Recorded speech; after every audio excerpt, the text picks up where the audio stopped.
Good. So great. Good morning, everyone. Like I said in the initial prayer, it is indeed so nice to be here. And like I was talking to John, not the apostle, but the disciple, we were talking about the gift that it is just to come here. And I truly feel this way. It's just like, life is so busy. There's so much going on. And then once we land here, it's like, okay, take a deep breath and, love is here and, nurture your soul, take a rest, And so that's the feeling. Although I was not scheduled to speak today. And that's not a very calming feeling, but Lívia Trevisani from Orlando was originally scheduled. She couldn't make it, unfortunately. We'll try to bring her in another time.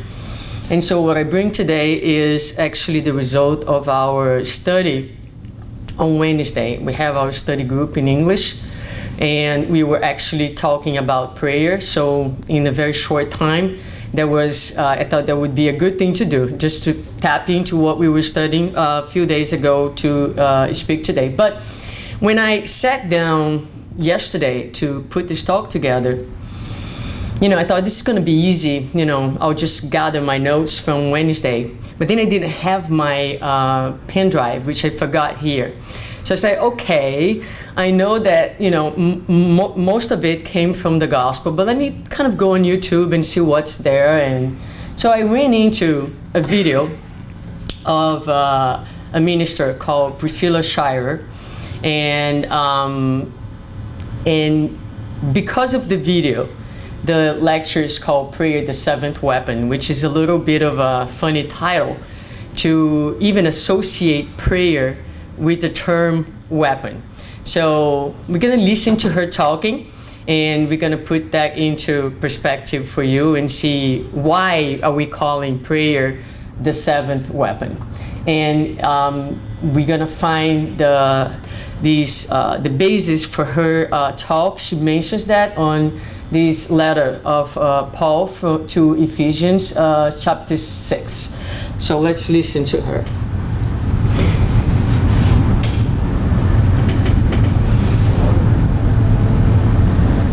The faith-based... This is a long video, so we're going to only listen to the very final minute of it.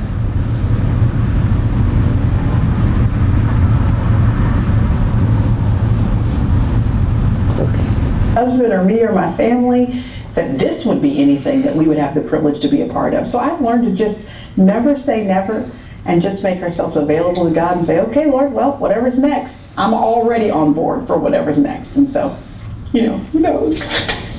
What do you say to people about the power of prayer? How powerful is it?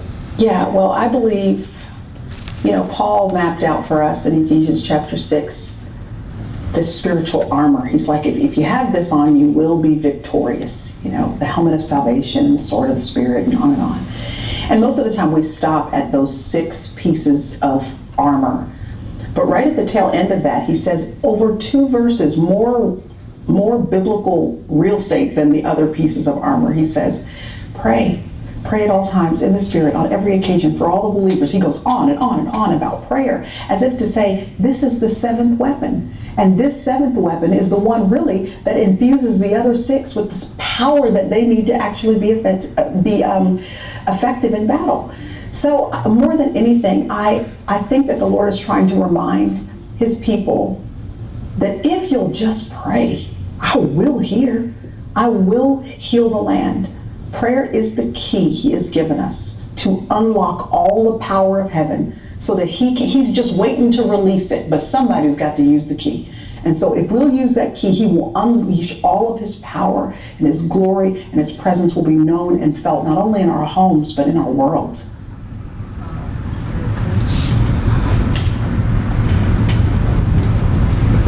Glory and his presence will be known and felt not only in our homes, but in our world.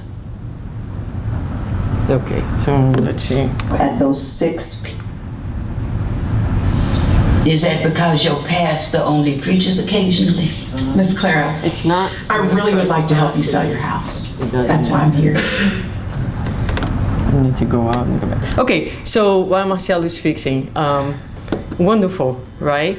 lovely. I just love the message, and I love her faith.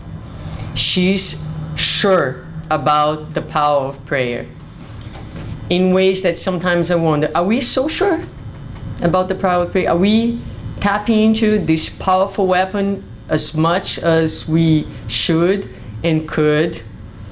Because it's hard for us to believe. And when I say believe, I don't mean in a cognitive way, I mean in a gut way, in the things that we don't see. We believe in what we see. We believe in what our material eyes can reach. And prayer is something that requires faith. But Spiritism gives us an understanding that she perhaps does not have at a cognitive level, but I appreciate very much, which shows that, sometimes you don't really need to know so much. Some spirits bring already in them that faith. So she believes. So she mentions Ephesians, right? And she mentions Paul's letters and the armor. So I went back and I looked at the letter and I was like, wow, what an amazing and beautiful idea that he puts in that letter. And so when he talks about the armor of God. And so here is the passage. Finally, my brethren, be strong in the Lord and in the power of his might. Put on the whole armor of God, that you may be able to stand against the wiles of the devil. For we wrestle not against the flesh and blood, but against principalities, against powers, against the rulers of the darkness of this world, against the spiritual weakness in high places. Wherefore take unto you the whole armor of God, that you may be able to withstand in the evil day, and having done all, to stand. So, let me highlight a couple things. He talks about the armor of God twice. Not a piece of the armor, the whole armor of God. So it's necessary to take the whole armor of God in order to withstand the difficulties, the battles. Now, this was written 2,000 years ago. Today, and Marcelo used the word demons in his initial opening, and here we see the words devil and evil. So our understanding is that there are no demons, there is no devil, there is no evil. There is ignorance, there is unawareness, right? There is illusions, which is part of each one of us. Each one of us deals with that. When I heard her interpretation of the passage and I read a few other interpretations online, our brothers from different faiths, they understand that we are in a battle, in a war against evil. And often the interpretation is this evil is outside of us. So we have to fight the demons elsewhere, right? In Spiritism, we have a little bit of a different vision. We are in a battle, but perhaps we shouldn't even think about it as a battle per se. We are in a learning process. We are educating our souls. And so we will naturally face trials, face obstacles and tests. And so we are in an exercise of awareness, of enlightenment. And so in this exercise, in this journey, in this process, it is necessary to take the whole armor of God. Now, the whole armor of God has 6 important pieces to it. So we need in this journey to take not only one of them, but the 6 of them. The whole armor in order to stand at the very end. In order to stand victorious, in order to stand in full connection, in order to stand in full awareness. And that's how we're going to understand this. So let's look, we're not going to spend a lot of time here because I really want to get to the 7th weapon, right? But the 7th weapon is what's going to give power to these 6 pieces of the armor that Paul mentions in his letter. But before that, well, I already mentioned that. I meant to make a point in, speaking about these words, devil and evil and all kinds of words that were used at the time, and just make sure that we highlight that there is no devil out there, and so, there's no good and bad. We all the same in a process of growth and spiritual learning. Okay, so he continues by saying, stand therefore having your loins girt about with truth, and having on the breastplate of righteousness, and your feet shod with the preparation of the gospel of peace. Above all, taking the shield of faith, wherewith you shall be able to quench all of the fiery darts of the wicked one. And take the helmet of salvation and the sword of the Spirit, which is the word of God. All right, so he gives us the 6 pieces of the armor that we need to put on every day as we go on in our daily exercises of renewal. And so here's the armor of God. Our loins always must be girded about the girded with truth. So that's really the belt of the armor. Our breastplate is the breastplate of righteousness. So the breastplate of righteousness. Our feet must be shod with the preparation of the gospel of peace. Our shield is the shield of faith, the helmet of salvation, and the sword is the word of God. So we need all these pieces as we go each day on our exercise of renewal, of love, of enlightenment. We need to be seeking the truth as much as possible, expanding our ability to understand what the truth really means, not our personal truth, but the truth of the universe. I like the idea of the breastplate of righteousness, not a self-centered righteousness, but the righteousness that comes from the feelings, the love, the virtues. The righteousness here corresponds to the virtues that we have in our hearts. And, paving our way and protecting our feet is the message of the gospel. That should be the road that we are traveling.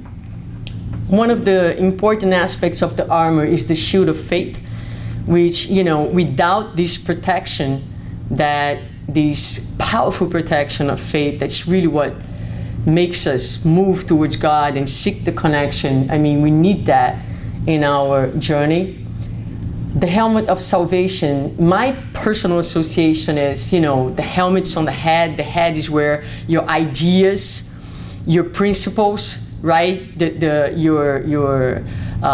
Your philosophy of life, your cognitive self is operating. So you need to have those principles aligned with peace and harmony in order to experience salvation, which for us is a state of peace. And the sword is the word of God, which, words alone don't do much, but if the words are followed by our actions, then they become the most powerful weapon that exists. So this is the spiritual armor. And then the passage is long, so I just brought the first paragraph. Right after he talks about the armor, like she mentioned, he goes on to talk about prayer, which she calls the 7th weapon. So just a little piece says, praying always, with all prayer and supplication in the Spirit, and watching thereunto with all perseverance and supplication for all saints.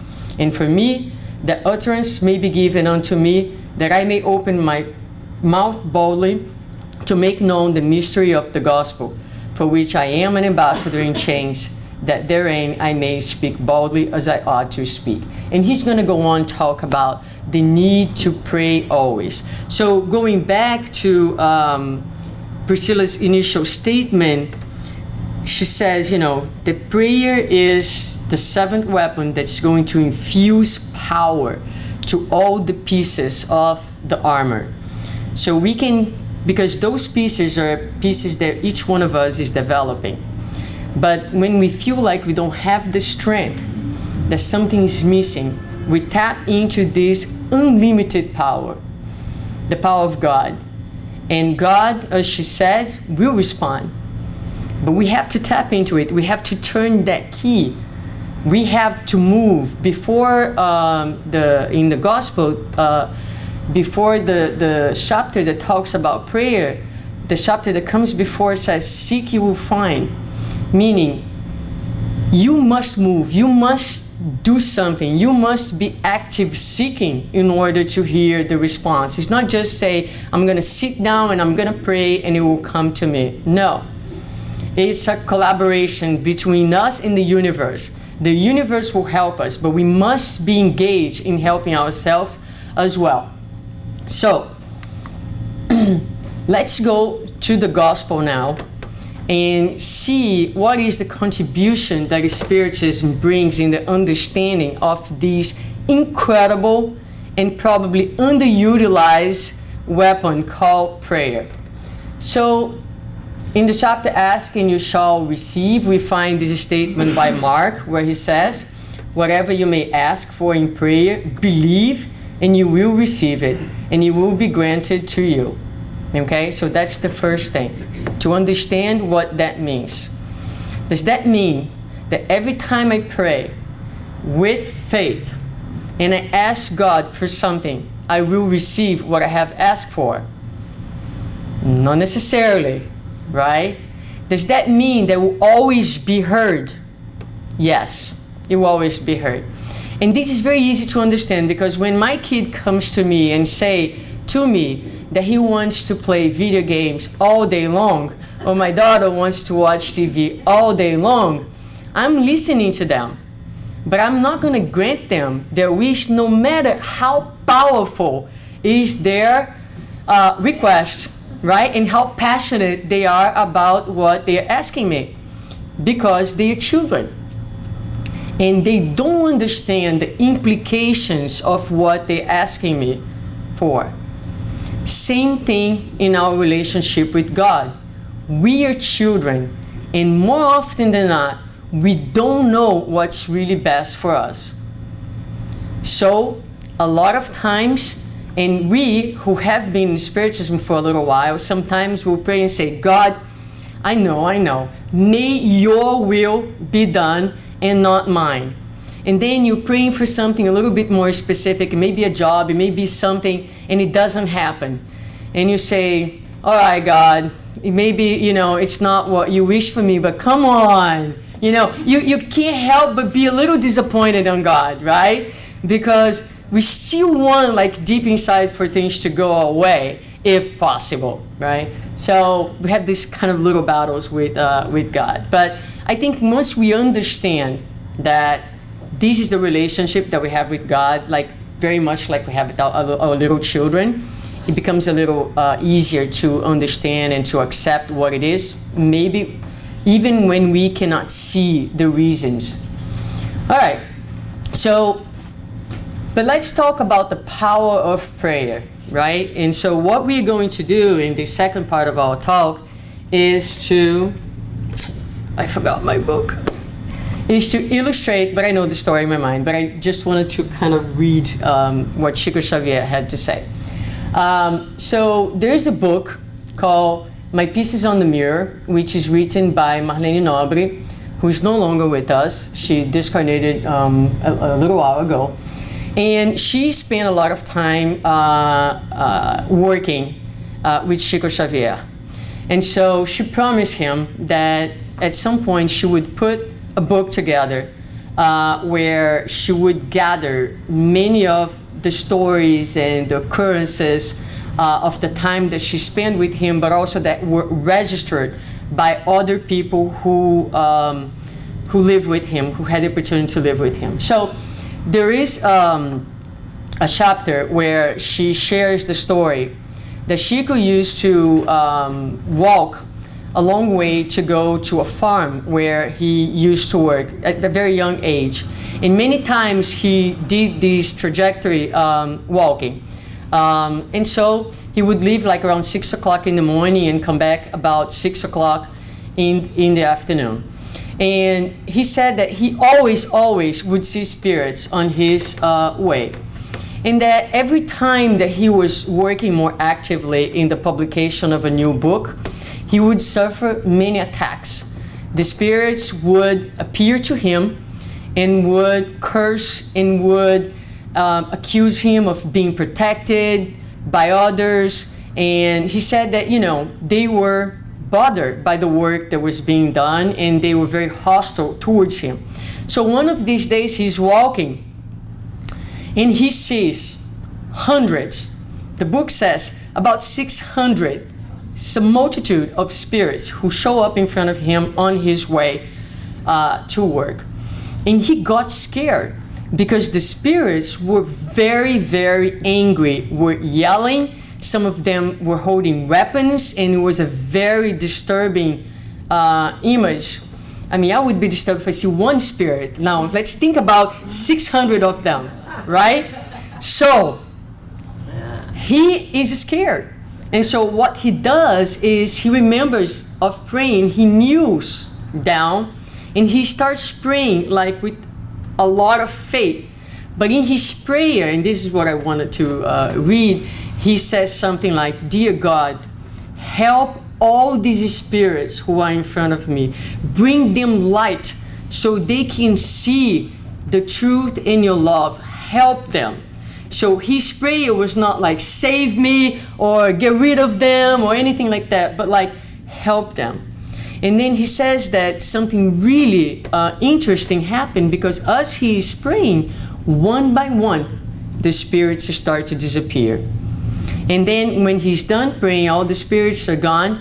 Emmanuel, his mentor, appears in front of him and says to him, "Don't ever, ever forget about praying and the power of prayer. And you always be protected, and I'll always be with you." And so this is it. One small prayer. When Priscilla makes her interpretation of the passage and the armor, she talks about this war and against the evil forces. And like I said, she places it outside of us in the evil spirits. So in spiritism, we understand that there is this battle, so to speak. We do have spirits who may be against us, against what we stand for, against the goodness. They're not evil. They're not different than us. They're just like us. And the best way of winning over them is by loving them and by loving our own selves. In that way, we transform not only ourselves, but we transform all of them together in an effort and in an exercise of unconditional love. So this is how we win this battle, not by asking for them to be taken away, but by loving them, forgiving our own selves, because if they're there with us, with the exception of Chico, who had a mission and they were against the mission that he stood for, but most of us, our spiritual companies have to do with where we stand in our level of awareness. So there's a need for the education of the whole group, starting with us. All right, so there's another little story in this same chapter that's also very interesting. He says that the spirits did all kinds of things to him. And so sometimes if he would trip over something, he felt like the spirits would end the job by pushing him so he could fall all the way down. And one day he's walking and he falls back and hits his head on the ground. And he's starting to stand up and he's about to complain when he hears the voice of Emmanuel in his head saying, "Thank them." And he's like, "What?" And Emmanuel's like, "Thank them." So he was very obedient. That's one of his characteristics. So he says, "Thank you, my brothers, for everything that you do for me." And then he gets up and he keeps walking. Then he asks him, "Why did you make me thank them?" And he says, "Because if you complain, you are going to enter the same level of vibration and you are going to strengthen them." Look how interesting this is and how profound this is. So anytime someone insults us, is hostile towards us, if we respond with the same level of vibration, we are strengthening that person. We are nourishing that very same energy that has been thrown in our direction. So Emmanuel teaches him, let's say, thank them. Be different. Do you think that they are lost? How different are you? Can you actually behave any differently? That's what we're really invited to do, correct? So, two really interesting stories from this book. And then going back to the gospel, we learn about the transmission of thought, which we were talking about this last Wednesday. So this is one of the things about spiritism, right? So we have faith, but we also have some, how does that happen? All right, if I'm here praying, how does my prayer goes somewhere? And where does it go? And who listens? And who answers? Is it God? If I pray to Virgin Mary, if I pray to Bezerra de Menezes, are they listening? Now, if in all the spiritual centers of the world, people are praying for Dr. Bezerra de Menezes, the Spirit, at the same time, will he hear all of the messages? And more importantly, will he answer all of them? How does that happen? How is that even possible? Right? So when we delve into the works of Andrew Lewis, we get all these answers, all of them. In the works of Andrew Lewis, in many different books, there is a deep and detailed explanation of the power of prayer. And so what I will do now is share a little bit of that with you. But one thing that we learn is that we all immersed in the universal cosmic fluid, which is this, you could call energy, primitive energy that gives rise to everything. And so imagine fishes in a tank. That's basically what we are. And so once one fish is moving, what happens to the water? Waves vibrate, right? So the fish that's on the other side of the tank receives those little waves, that vibration. Same thing with our thoughts. Our thoughts, we create them, and the strength that we put in the thought and the will behind the thought, it is what will power that thought in the direction that we're launching it. So it creates waves, if you will, in the universal cosmic fluid, which is like the water, right? And will reverberate through space, and everybody's going to feel it because we all connected through this fluid. And the thought, because of my thinking, it will get to the place where I want it to go. So let me share with you from book Action and Reaction, chapter 11. So let me find it. It is called The Temple and the Purgatory. Now, here we have Andrew Lewis and his mentors in the spiritual realm. They are in what we call the lower zones of suffering, tremendous amount of suffering. And they go to this place, it's a temple in these zones of suffering where the spirits can go in and can pray. So once they walk into this temple, first of all, they're taken by deep emotion because of the vibrations of the temple, and they immediately fall in prayer themselves.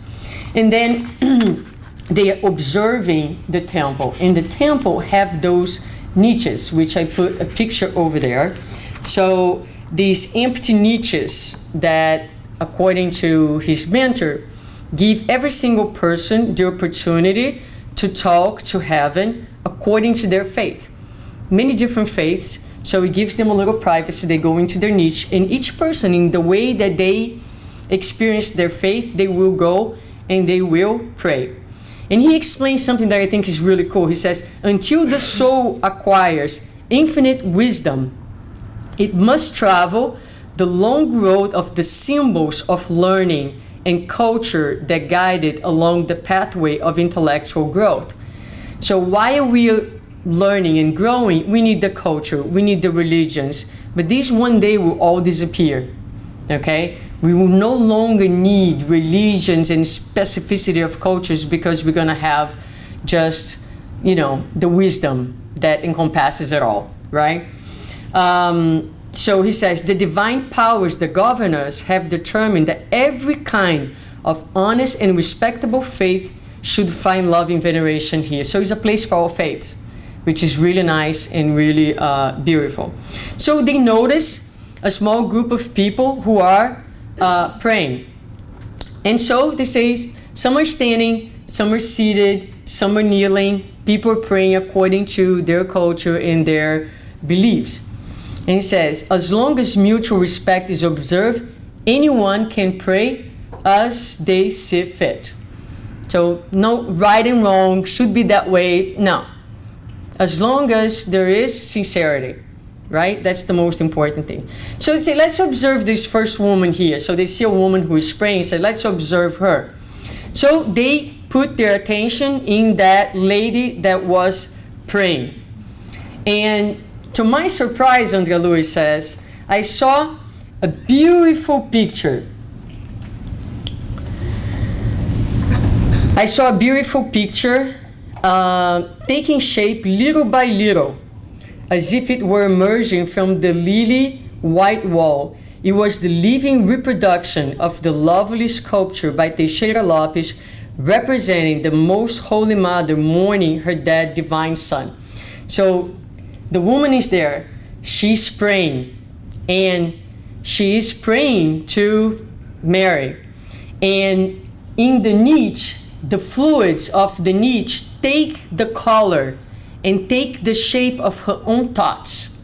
Okay? So that's what he explained here. It is her own creation, the reflection of her own thoughts. They adjust the sensitive material of the niche to form the colorful, vibrant image that corresponds to her desire. So a really beautiful explanation of how we think, we create. And there they're seeing the creation. So she's thinking in her faith strongly. She believes, she's asking for her son, actually. She's saying, Most Holy Mother, Divine Lady of Mercy, take pity on my children wandering in darkness. It's how she starts her prayer. For the love of your Son, sacrifice on the cross, help my suffering spirit so that I can help them. And she goes on in her prayer. Then they look at another woman. And now this woman is asking for the protection of this saint, Saint Therese of Lisieux, who was a gentle Carmelite nun who discarnated in France. And her image too is being projected inside the niche where she is praying. And then they look at another person, and that person is praying to the spirit Bezerra de Menezes. And his image is also being projected on the niche. So the question is, and the question is asked for each one of these spirits. So for the first one, the mentor is going to explain, because they ask, okay, so the first woman is praying for Mary. Is she going to answer the prayer, she herself? Okay? And so that the answer is, it doesn't mean that the prayer is being answered by the Holy Mother herself. Petitions like this one rise to the higher realms and are received by the emissaries of the Virgin of Nazareth in order to be examined and answered according to the criteria of true wisdom. So one of the things that we learn is that these spirits, highly evolved spirits, they have teams of hundreds and hundreds and hundreds of spirits that work under their guidance, and they are legitimate representatives of their thoughts. And so imagine how many people in this world, right? I myself included, often pray for Mary. And so, especially when we need of a mother figure, that's a lot of people reach out to her. So there was one of the answers. Then they ask about the saint, and it was interesting because, you know, André Luiz and his friends, they're like trying to learn. So he said, what if someone is considered to be a saint on earth, but when that person passes, he or she is not necessarily a saint per se? What happens for the people who are praying to that particular person? So what do you guys think? It will go unanswered? No, right? It will be received by other spirits who, in name of love and good, will take that request and will answer. Okay, and we will answer. And the same thing was asked in regards to Bezerra de Menezes, right? So how can he answer to all the prayers that go to him? So here's what the mentor said. After more than 50 years of service to the Spiritist cause, Bezerra de Menezes had the right to assemble a large team of collaborators who serve under his banner of charity. Hundreds of studious and benevolent spirits follow his directives in the sowing of the good which he performs in the name of Christ. And he says, as happens in radiophony, where one broadcasting station with several receiving stations is like one thinking brain with millions of arms. That's a nice picture. One thinking brain with millions of arms. Great missionaries of the light, working for the good, can reflect themselves to dozens or hundreds of workers who follow their guidance in working for the Lord. Lovely invoking so many spiritual institutions and homes, Bezerra de Menezes helps all of them, either personally or through the spirits that faithfully represent him. So we have an army of good spirits in a very organized way, ready to answer our prayers. Okay? So we saw the power of prayer in the story of Chico, what that can do. We're looking here how it couldn't be any different, right? If we here organize ourselves in system, there is also a spiritual system in place to take care of all of us. And that's how God personally takes care of each one of us. Because God is in the command of all these workers in a hierarchical way. Very much like we do in our companies, right? We have a hierarchy. So the president should know everything that's going on and addresses every issue, but not necessarily personally, but through its staff, so to speak, through its workers. All right, so let's look at last piece of information that I think helps giving us an idea of the power of prayer. So well put by Priscilla Schreier. I think that's how you pronounce her name. All right. So this is the story. This is in chapter 13 of Action and Reaction. And Andrew Lewis and his friends are helping a woman named Poliana and her son Sabino, who is very ill and depends on her. She's extremely, extremely poor in Brazil. And the spirits, Andrea Lewis and his friends, they go into her house, they are there to help her. They look at her and they identify an alarming cardiac arrhythmia. Her heart was like a restless prisoner entwined in arteries constricted by strange calcifications. So they're looking at her and they're seeing that she's about to lose her life. Okay, her cardiac situation is very complicated, but it's not for her to die in that moment. It was not the time for her to pass. They say she needs more time because her son cannot survive without her. So they walk around the house looking for something. And the description is, the miserable shack lacked just about everything. But Silas, who is the mentor, is looking for something that he could use to assist the woman. So he finds a jug with very little water in it. So the spirits go and they energize that water. They put fluids in that water. Then Silas goes and reaches out to her throat in the thirst center in her nervous system, and she feels thirsty. Because there's nothing really spectacular on this. We can affect each other. We can definitely mentally affect each other. The spirits are able to also mentally, with the power of their minds and energy, access our physical bodies. We can do the same. So they trigger the thirst and she drinks the water. The water makes her sleep. She falls asleep. And now she's outside of the physical body. Once she's outside of the physical body, they report that she didn't have enough lucidity to discern their presence.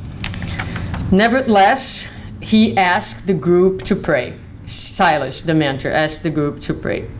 And so he does a very, very, very heartfelt and emotional prayer. And the universe responded, because the universe will always, always respond to our heartfelt prayers. That has nothing to do with the words that we choose, that has nothing to do with the place, that has nothing to do with the religion that we embrace, but has everything to do with our sentiment, our faith, and our connection with God in that moment. So the response from heavens is described as bluish scintillations haloed his head, and as an answer from heaven, right there, amid the wild vegetation of the isolated woodland, we saw off in the distance and at different points 5 flames quickly coming towards us. When they reached us, the flames changed into fellow spirits who greeted us joyfully. In a few minutes, imponderable energies of nature combined with substances derived from medicinal plants were brought to our patient, who inhaled them in long draughts. Soon, Pollyanna was surprisingly improved, ready to retake her physical body for the necessary recovery. So sometimes we'll be assisted when we are outside of our physical bodies. We'll receive the energies. There is not one prayer that goes unheard. And the power that Priscilla talks about, she does not know these things in this cognitive way, but she knows deep inside. She knows more than many of us know, because she talks about it with a certainty, with a belief that I wish I had every single moment of my life. She talks about, let's open, use the key, and open and unleash all this power that's available to us. We don't need to do alone. It's not meant for us to do alone. We are not alone. And we will receive many times, we will not even realize the blessings that have come towards us. The gospel has a little story about a man who is in the desert and he is looking for water, right? And then the Spirit whispers in his ears, go that way. And suddenly he turns and he goes in the direction that was whispered to him, and he finds the water. He may say, how lucky I am. Or he may say, thank God, because I know you brought me here. So whenever in doubt, just thank God. Because most likely you have been helped. In everything that we do, we're never alone. Never, never. So thank God for everything, and don't forget to pray. In a closing statement, Andrea Lewis says, you, the rich of earth, I thought to myself in tears, where is the power of your gold-stuffed coffers before the simple radiance of a prayer? What is the greatness of your places of splendor and jewels when compared to one single minute of the soul's reverence in communion with God's paternity in the majesty of heaven? So what is it, right? So as we leave today, let's remember the armor and let's power it with the power of prayer. Don't forget to take with you every day, in the beginning of the day, make prayer not a moment that you choose to connect with God, but maybe your everyday, every minute action. It's an exercise. When you enter a place, a house, may God be in this house. When you leave the house, may God be in this house with the people who receive me. When you wake up every day, thank you, God, for another day.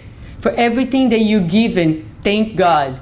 Ask whenever necessary. But the most important thing is to make prayer just a part of our daily lives as much as possible. It doesn't need to be something, I am going to pray. A thank you. a recognition, a short thought. That's the goal. The goal is to make prayer not a moment that we stop to pray, but a way of living.